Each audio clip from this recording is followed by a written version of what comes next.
almost 90% of the domestic cricket is actually covered through scorecards because we don't have access to live streaming of Yeah. all of these games. So it becomes slightly more easy for certain shady activities to go on behind the scenes. So this is actually trying to uncover a bit of that, which is actually, has been happening in Pondicherry over the last 7 years since come under the system, BCCI system. And it's not just about what's happening on the field. This extends to multiple layers beyond the field in terms of cricket administration as well. Your initial investment would be around 1.2 lakhs. This covers your certain courses, college courses, in terms of admissions, backdated admissions.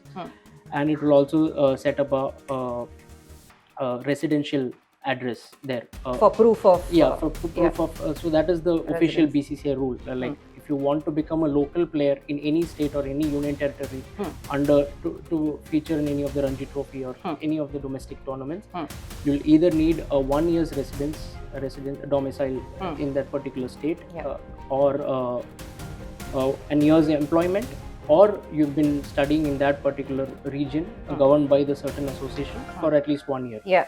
Obviously, it's surprising because all of these players are from various states, from across India. Yeah. So once I visited Pondicherry, that's when I got to know, the house owners have no idea about who these players You are. mentioned there is one address where in the ground floor it's a kidney it's trauma center or it's something a like that. kidney care Kidney care facility. Hello, viewers of the Indian Express. I am Flora Swai, and today we are talking about an exclusive Express investigation. We are talking about a story that shakes the very concept of fair play in the heart of Indian domestic cricket circuit. Now, there is this union territory of Puducherry where you have fake addresses, where you have backdated admissions, and an entire parallel selection process which is shaking the very core of fair play. And to understand this, to decode the heart of the story, we have the investigator himself, Indian Express sports journalist Lalit Kalidas, who will help us decode who wins, who loses, what is this entire parallel selection that is going on in Puducherry, and how does it impact the Indian domestic cricket circuit in whole. Lalit, so for starters, tell us, what is this Express investigation all about? Well, this story is all about covering or like uncovering a part of the large BCCI Indian cricket ecosystem that falls somewhere in the gray areas. Like, it is quite out there in the open if you actually look at it, because half of these games, or almost 90% of the domestic cricket, is actually covered through scorecards because we don't have access to live streaming of all of these games. So it becomes slightly more easy for certain shady activities to go on behind the scenes. So this is actually trying to uncover a bit of that, which is actually, has been happening in Pondicherry over the last 7 years since come under the system, BCCI system. And it's not just about what's happening on the field. This extends to multiple layers beyond the field in terms of cricket administration as well. And it is a like a very clear example of what can go wrong when a private firm takes up the ownership, or becomes responsible for an entire union territory or state for that matter. So Of course. so through the story, that's what we have tried to decode, and yeah, basically about how it can also deprive the local talent of a state or a union territory, and where outstation cricketers keep coming in hundreds of numbers every year, and they might just be staying there for a couple of years, and that goes on a cycle, and it's the local players who are just being deprived of whatever they're supposed to get their rightful chances over the years. Right. So you're basically trying to say that there are people who are not localites in Pondicherry, They come and there are fake addresses in their name that is being generated. There are backdated admissions to show that they have been playing in the circuit for the last 1 year, because Yeah. the BCCI mandates 1 year of Right. residency, right? Yeah. And these are players who are not locals, and there is a private firm or there are other entities who are helping them for this backdoor entry. Viewers, you can read Lalit's entire Express investigation article on the official website of the Indian Express. Lalit, your article talks about fake addresses. So, how does this typical package look like? Like, how much do people pay? What happens? Like, what is this package all about? Well, I mean, that's quite a story. I mean, the initial investment that I've been able to like find through certain middlemen who work as coaches in Pondicherry is that an initial investment would be about rupees 1 to 1.2 lakhs. Okay. So through that, if this is in a case for a student, if you belong to one of the age group categories, your initial investment would be around 1.2 lakhs. This covers your certain courses, college courses, in terms of admissions, backdated admissions, and it will also set up a residential address there, For proof of yeah, for proof of so that is the official residence. BCCI rule. Like if you want to become a local player in any state or any union territory under to feature in any of the Ranji Trophy or any of the domestic tournaments, you'll either need a 1 year's residence domicile in that particular state, Yeah. or an year's employment, or you've been studying in that particular region governed by the certain association for at least 1 year. Yeah. So it yeah, that is how it sets up, the investment sets up. And there's also about like 16,000. If you're able to provide 16,000, they'll set up the documents that prove your domicile, which is a other address, or any in terms of a electricity bill of, Yeah. or any of that house rental agreements of that sort. So that basically sets up your eligibility to be a local player, no matter where you're from, whether you're from UP, whether you're from Rajasthan, whether you're from Delhi, it doesn't matter.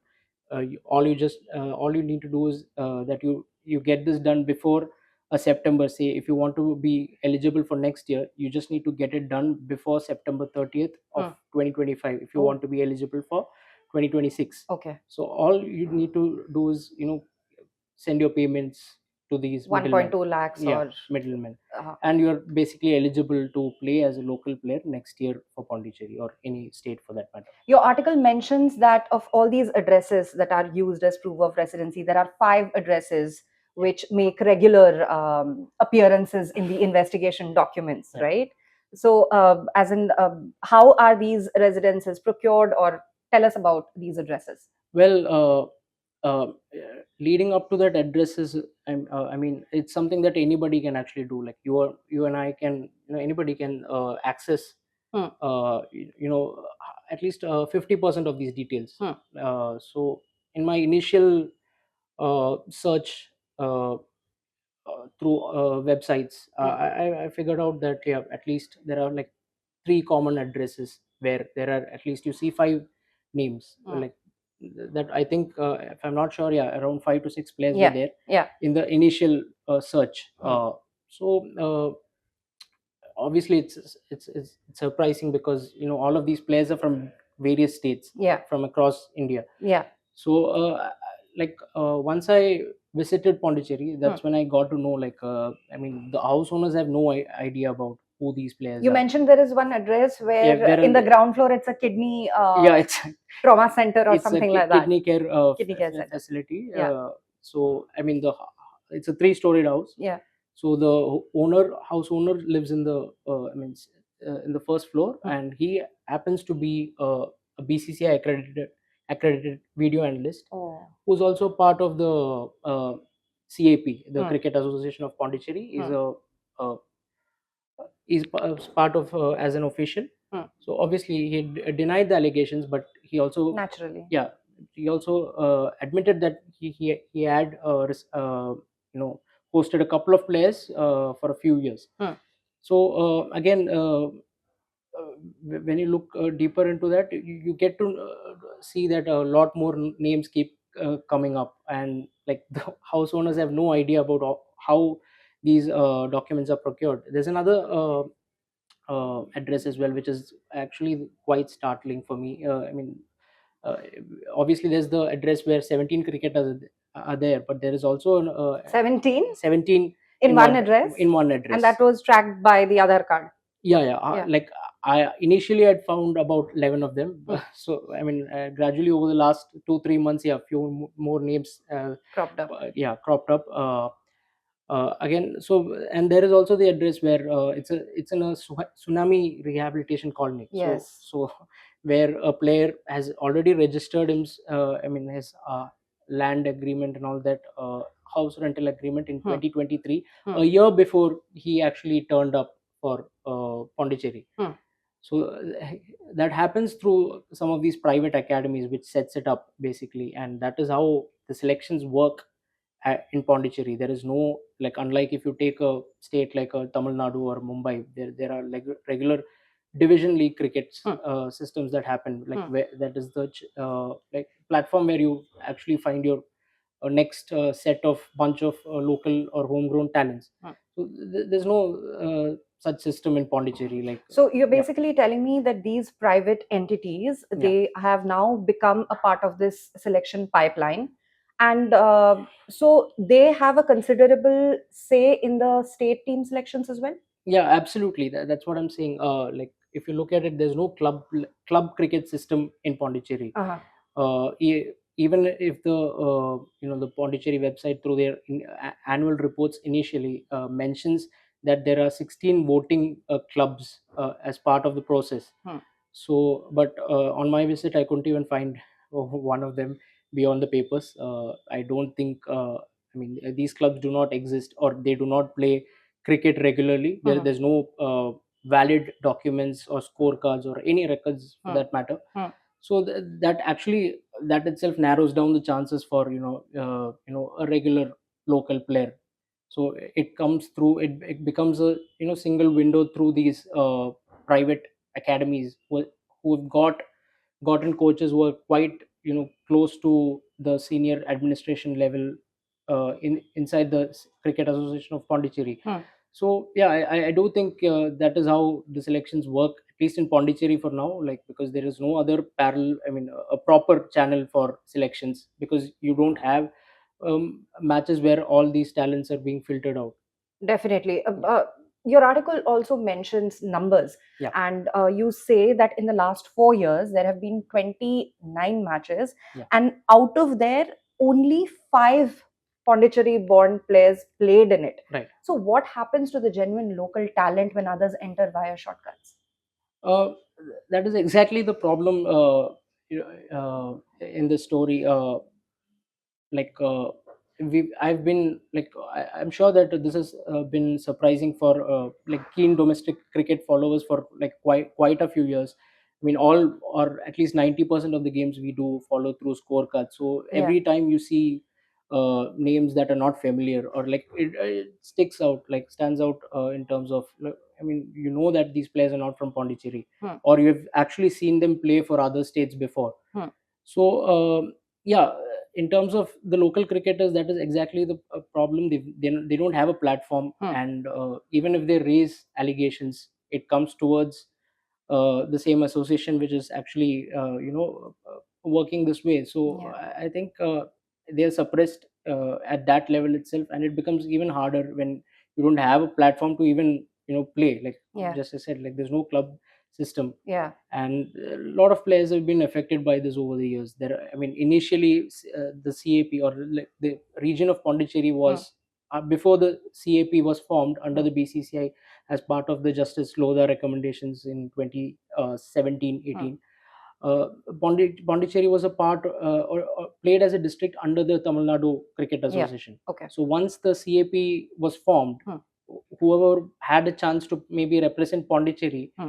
I mean, those chances have also gone down. I mean, it does not exist anymore. So their only window becomes naturally becomes the CAP, Hmm. and when there is no proper selection channels, yeah, it gets quite difficult for them. And I think as part a result of that is what we saw earlier this year, when five of them, they raised their concerns against the CAP, and they were conveniently banned. How much of the responsibility of this entire skewed system is on the shoulders of the CAP, and how do you think that BCCI's sort of verification process here, isn't it a little flawed for the 1 year, especially the Yeah, 1 year yeah, residency? definitely. I mean, that again, that is the part of the BCCI constitution. This basic eligibility. Hmm. It is also need to be known that these eligibilities can be, changed or like converted as per your requirements in your particular state, Hmm. which makes it, the current Ranji Trophy champions Hmm. Vidarbha a very interesting model that every team could follow. Hmm. Like even I mean, Vidarbha is a region that comprises just eight districts in Maharashtra, and they're still able to filter out talent or local talent through the years, because they have a clear mandate that you need to have documents or like domicile status for at least 3 years, Hmm. which filters out a lot of such activities. Hmm. And I think uh, in the same way here, obviously CAP, I mean, Mr. Damodaran's CCAM Technologies and Mr. Damodaran Hmm. had taken up the responsibility of governing or like being the representative for an entire union territory. Ah. It is not just about certain set of players. So he is responsible for all the concerns that players registered within the CAP. If they are local players, he has the responsibility to address them. And obviously the first line of contact for these local players is the association. So even if the complaints have been raised to them over the years, it has not been investigated properly. And the same goes with the BCCI. There is a Bharati Das and Pondicherry Cricketers Forum, which has been raising issues to the BCCI for Hmm. relentlessly for 7 years, Hmm. and they've not yet gotten a proper response over the years. And this is where I think obviously the BCCI's verification process. It is understandable. You are looking at 37 states, 37 teams under Hmm. the which comes under the Ranji Trophy or like domestic cricket, Hmm. to verify over I don't know, like 20,000 players, Hmm. perhaps every year. Hmm. It is a tedious process, but it is a process that needs to be done Hmm. no matter what. Like you are the richest board in the world. You should be able to have a stronger process to verify that such activities or like such things do not happen in any state. Like, and even if they are eligible, even Hmm. if they have managed to have these eligibility status, it should be BCCI's concern that a certain region is not being represented. You don't need to go even visit Pondicherry to understand that Pondicherry born cricketers are not playing for the team. So I Right. think that is where, if you are actually accountable and informed about the situation, you should be able to step in no matter what. You don't need to wait for a Bharatidas and Pondicherry Cricketers Forum to raise it to the BCCI Ombudsman or Hmm. Ethics Officer for Hmm. that matter. I want to talk a little bit more about the CAP. Its Yeah, leadership has been questioned before also. Do yeah, you think that this conflict of interest sort of worsens the problem? yeah, definitely. I mean, it's just not in terms of the administration about playing matches, Hmm. like where selections might be Hmm. swung by the influence of certain people who are representing both the CAP and Mr. Damodaran's Seacom Technologies. Hmm.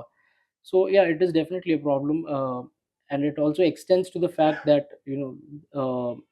the Seacom, the entire CAP is situated within the private property of Mr. Damodaran. Okay. So, and that is it has become more blatant in the fact that the land lease agreements have changed over the years, Mhm. and it is now directly a relationship between Damodaran's children, Mr. Rohit, who's also been the former captain, the first Ranji Trophy captain of Pondicherry, Hmm. and his daughter, Damodaran's daughter, Ms. Pooja. Hmm. So I think, and the interesting part is that in the lease agreement is that the clause 10 of the agreement states that once the lease agreement period runs out, that is been extended to 2039 over the years. It was initially 2037. So the entire facility, which has been boosted up with infrastructure from BCCI funds, will fall into private hands. Okay.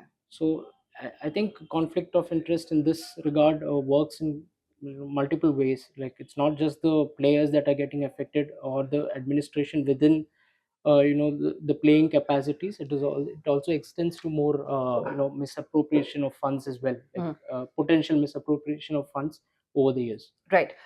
You mentioned that there have been complaints before against the CAP. It has been raised to the BCCI as well. And I'm sure, as an investigative sports journalist, it's not easy for people to come out and speak to you right away. But I'm sure there have been people who have spoken to you. How difficult is it for them to voice their concern? Because at the end of the day, it's about their career. uh, and it becomes very convenient and easy for someone to just put a full stop on it, citing whatever reason. So how do you think, how difficult it is for insiders to raise a voice? uh, One thing is that I think the local cricketers, they've had enough in terms of fighting for this. They've been doing it for 7 years. A lot of a lot of them have actually moved away from cricket. There are quite talented players who have done well in terms of domestic cricket, who's not represented the side even after breaking world records. Hmm. So yeah, in terms of voicing their concerns, again, just like I said, Hmm. the first point of contact is the association. Hmm. I mean, ideally an association would investigate into these things if there are allegations placed against certain members or any of Right. that matter. So this is where I think it gets difficult for them to get proper representation in terms of a proper resolution for matters, because the CAP is again governed by certain people who are like narrowed down to like a private firm and people associated with that. Hmm. So I think uh, I don't think they had a.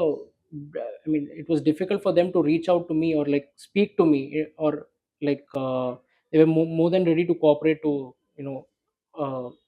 speak about it. But obviously, nobody would want to be named as of now, because they've all they still have hopes of playing for The this. career Yeah, hangs in balance. yeah. So Career they hangs still in balance. have hopes. So yeah, I don't think it is as much as an issue for them to speak to people who would investigate into this. It is just that they've not been able to get a proper representation over the years. Just like how it is easy for them to keep sending mails, keep sending documents to the BCCI for 7 years. But yeah, what more can you do when it is not taken up or represented properly? Right. Before we end the conversation, do you think that immediate reforms somewhere will solve this problem? And if yes, then what do you think that the BCCI can do in this regard right away, for at least for the next domestic season? Well, I don't know if it will be like, if I mean, if it can happen within a year's time. But Okay. obviously the initial uh, reaction or something that the BCCI or the entire system must do is to have a proper understanding, or like a proper defined rules for who who who is eligible or who needs this sort of representation. Like, in terms of if you're a local player, like, what is a local player, like, how does someone represent, say, Delhi or Hmm. Kerala? Like, what does it take? Like, is just a 1 year's residence, where you can still be at your home somewhere in UP or Rajasthan and still manage to get those eligibility documents by next year. Is he a local player? Hmm. So what does someone who's been maybe born and brought up there, with limited resources for like 20-25 years, Hmm. so where does he go? Like, isn't he a local player? Yeah. So I think the basic definition of what a local player is in a state Yeah. needs to be upgraded. I mean, certain associations have been able to do it on their own, Hmm. so why not everybody? Right. And yeah, I think it is quite easy to manipulate this 1 year eligibility uh, criteria. So I think that is the first thing that can change, and that it will immediately impact how the system works, any system works. And it's not just about competing for the money or all that. You have an association, you're governing an entire union territory. You have got a lot more responsibility than just seeking to win or boost your playing record or something of that. uh, so I think basic thing would be to look into the eligibility criteria, this 1 year eligibility criteria, which is a basic source of all problems. Absolutely. So that was Lalit Kalidas, and the Express investigation's bottom line is basically that the BCCI needs to take a hard look at its selection criteria. There needs to be stringent measures in the vetting process as well, and to sort of focus on how the selection is working in the domestic cricket circle. I'm Flora Swai, and you are watching the official YouTube channel of the Indian Express, and you can read Lalit Kalidas's exclusive Express investigation on the Indian Express website.